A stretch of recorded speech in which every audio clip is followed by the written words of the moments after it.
नमस्ते विद्यार्थी मित्रों, वर्ष 2021 और 22 के इस प्रथम सत्र में मैं आपका हार्दिक स्वागत करती हूँ। कक्षा 7 विषय हिंदी, इकाई 1 चित्र के संग संग। यह एक चित्रपाठ है। बाल दोस्तों, चित्रपाठ क्या होता है आप जानते हो? जो चित्र दिया गया है उसे आपको ध्यान से देखना है, उसे समझना है और चित्र के आधारित कुछ प्रश्नों के उत्तर भी आपको देने हैं। विद्यार्थी मित्रों, चित्र के संग संग चित्रपाठ में आपको 2 दृश्य दिए हैं, प्रथम दृश्य और द्वितीय दृश्य। उसका वर्णन हमें करना होगा और उसके आधारित प्रश्नों के उत्तर भी देने होंगे। तो चलिए हम प्रथम दृश्य का वर्णन करते हैं। विद्यार्थी मित्रों, पहले चित्र में कौन कौन सी क्रियाएं हो रही है? तो साइकिल की दुकान वाला साइकिल के टायर में पंप से हवा भर रहा है। एक गुब्बारे वाला गुब्बारे बेचने जा रहा है। गुब्बारे हवा में उड़ रहे हैं। एक कुंजड़ी मतलब कि सब्जी बेचने वाली टोकरी में सब्जियां लेकर उन्हें बेचने जा रही है। एक कुत्ता रास्ते के किनारे लेटा हुआ है, सोया हुआ है। दुकान के डंडे पर एक तोता बैठा है। दुकान के डंडे पर एक तोता बैठा है। सड़क पर एक व्यक्ति बाइक पर बैठकर जा रहा है। बाइक के पीछे एक रिक्शा आ रहा है और रिक्शे में एक यात्री बैठा है। रिक्शे के पीछे 2 कारें हैं। सड़क पर एक मोची अपने सामान के साथ बैठा दिखाई देता है और शायद ग्राहक की राह या प्रतीक्षा कर रहा है। विद्यार्थी मित्रों, यह हुआ प्रथम चित्र का वर्णन। अब इस प्रथम दृश्य के आधार पर मैं आपसे कुछ प्रश्न करूंगी और उसके उत्तर भी आपको समझाऊंगी। तो आइए चलिए हम इसका अभ्यास करते हैं। पहला प्रश्न, पहले चित्र में हम कौन सी क्रियाएं देख रहे हैं? तो मैंने आगे बताया उस प्रकार कि साइकिल की दुकान वाला साइकिल के टायर में पंप से हवा भरता है। गुब्बारे वाला गुब्बारे बेचने जा रहा है। गुब्बारे हवा में उड़ रहे हैं। एक कुंजड़ी टोकरी में सब्जियां लेकर उसे बेचने जा रही है। वह मोहल्ले मोहल्ले गुजर रही है, अपनी सब्जियां बेच रही है। एक कुत्ता रास्ते में सोया हुआ है। दुकान के डंडे पर तोता बैठा है। सड़क पर एक व्यक्ति बाइक पर बैठकर जाता हुआ नजर आता है। बाइक के पीछे रिक्शा आ रहा है और रिक्शा में पैसेंजर बैठा हुआ है।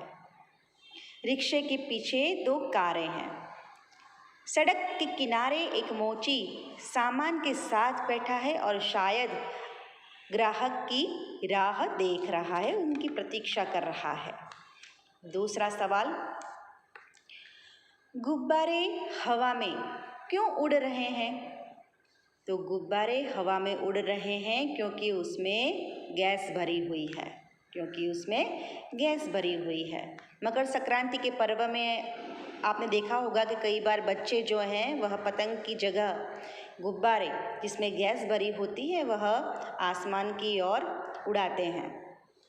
मेरा आगे का सवाल, टायर में हवा कब और क्यों भरी जाती है? टायर में हवा कब और क्यों भरी जाती है? तो टायर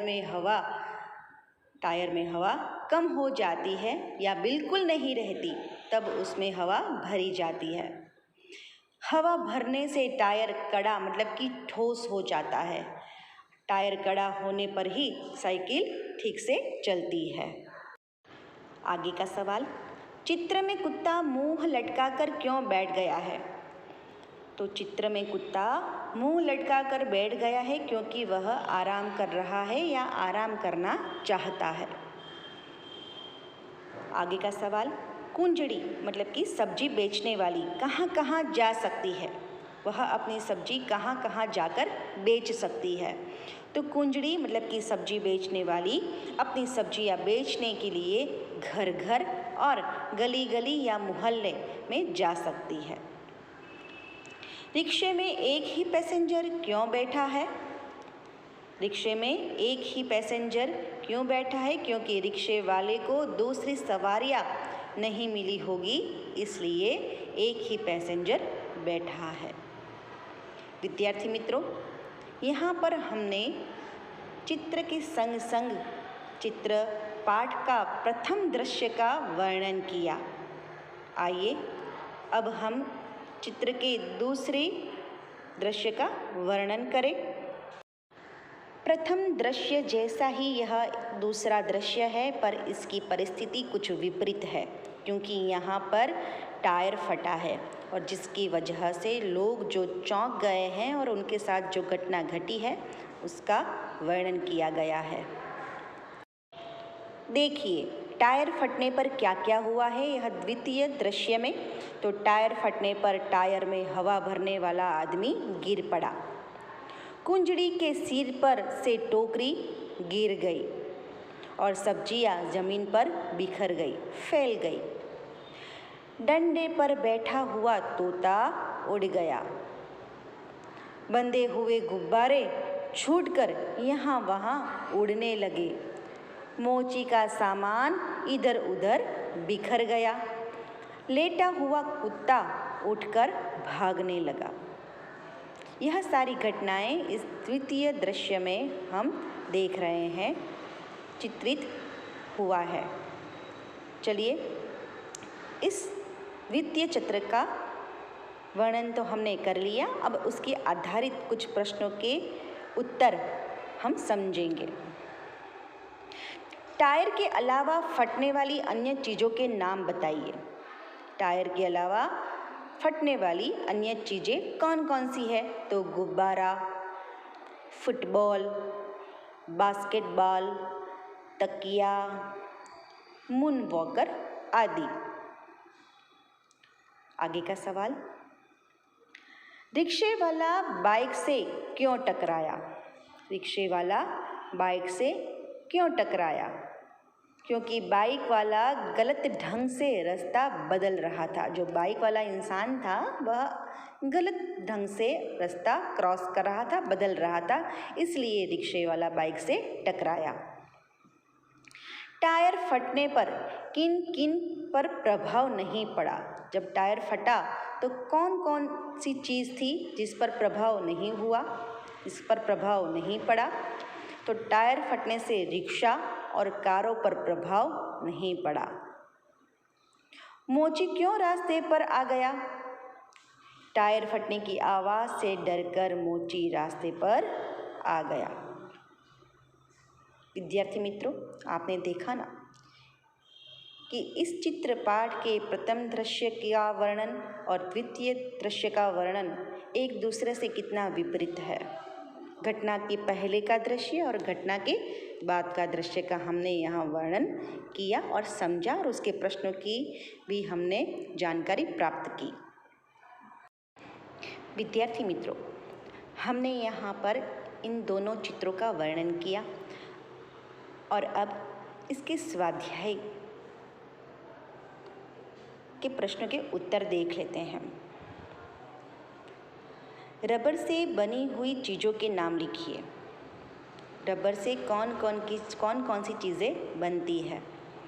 तो रबर से गेंद, तरह तरह के टायर, पेंसिल से लिखा हुआ मिटाने का रबर, रबर बैंड आदि चीज़ें रबर से बनी हुई होती है। आगे का सवाल, टायर फटने से पहले क्या क्या हो रहा था? टायर फटने से पहले क्या क्या हो रहा था? तो टायर फटने से पहले साइकिल की दुकान वाला टायर में हवा भर रहा था। गुब्बारे वाला गुब्बारे बेचने जा रहा था। कुंजड़ी सब्जियां बेचने जा रही थी। मोची सड़क पर बैठा था और शायद ग्राहक की राह देख रहा था। कुत्ता लेटा हुआ था और तोता डंडे पर बैठा हुआ था। यह सारी जो क्रिया है वह टायर फटने से पहले हो रही थी। आगे का सवाल, टायर क्यों फटा? क्योंकि टायर पुराना था और इसलिए हवा अधिक भर जाने से टायर फट गया था। फिर से दोहराती हूँ, टायर पुराना था इसलिए हवा अधिक भर जाने से टायर फट गया था। टायर फटने के बाद क्या क्या हुआ? टायर फटने के बाद क्या क्या हुआ? टायर फटने के बाद टायर में हवा भरने वाला आदमी गिर पड़ा। कुंजड़ी के सिर पर रखी टोकरी से सब्जियां जमीन पर बिखर गई, सब्जियां जमीन पर फैल गई। तोता घबराकर उड़ने लगा। डोरी से बंधे हुए गुब्बारे अलग होकर हवा में उड़ने लगे। मोची का सामान इधर उधर बिखर गया और लेटा हुआ कुत्ता भी भागने लगा। यह सारा जो वर्णन है वह टायर फटने के बाद हुआ था। विद्यार्थी मित्रों, स्वाध्याय के कुछ प्रश्नों की हमने यहाँ पर समीक्षा की। अब देखिए आगे कि निम्नलिखित परिच्छेद को पढ़कर उसका अनुलेखन कीजिए। अनुलेखन करना मतलब कि आपको उसे फिर से सुंदर अक्षरों में श्रुत लेखन में लिखना होगा। परिच्छेद कुछ इस प्रकार है। सूर्य अस्त होने से पहले ही गुरुजी के घर जा पहुंचा। सूर्य अस्त होने से पहले ही वह गुरुजी के घर जा पहुंचा। उसने गुरुजी के चरण छूकर प्रणाम किया। उसके साथियों को जब पता चला कि वह फिर वापस आ गया है तब वे तरह तरह की बातें बनाने लगा। गुरुजी उसे देखते ही बोले, बेटा वरदराज, तुम घर नहीं गए क्या? वह नम्रतापूर्वक बोला, गया था गुरुजी, पर आधे रास्ते से लौट आया। अब मेरी आंखें खुल गई है। मैंने निश्चय किया है कि मैं पूरी लगन और परिश्रम से पढ़ूंगा। आज से आपको कभी कुछ कहने का अवसर नहीं दूंगा। उत्तर, सुवाच्य और सुंदर अक्षरों में यह परिच्छेद आपको लिखना होगा। विद्यार्थी मित्रों, समझे कि आपको यह अनुलेखन किस प्रकार से लिखना है। सुंदर अक्षरों में, सुवाच्य अक्षरों में आपको यह परिच्छेद लिखना है। आगे का प्रश्न है, चित्र को देखकर दोनों में क्या क्या अंतर है वह ढूंढकर बताइए। पुस्तक में आपको दो अलग अलग प्रकार के दो चित्र अलग अलग प्रकार के दिए हुए हैं और यह दो चित्र जो हैं उसमें क्या अंतर है, मतलब चित्र एक जैसा ही है मगर उसमें कुछ मतलब अलग अलग अंतर है जिसे आपको देखना है, समझना है और उस पर गोला बनाना है। तो यहाँ पर जैसे कि जो हंस है उसके चोंच छोटी बड़ी है। पहाड़ी के पीछे जो सूर्य है उसकी किरणें भी छोटी बड़ी है। जो छोटे छोटे पौधे हैं जिन पर चिड़िया है और चिड़िया में भी देखिए, जो एक चिड़िया है उसके पंख नहीं है और दूसरे में है। फूल हैं तो किसी में कलियां हैं।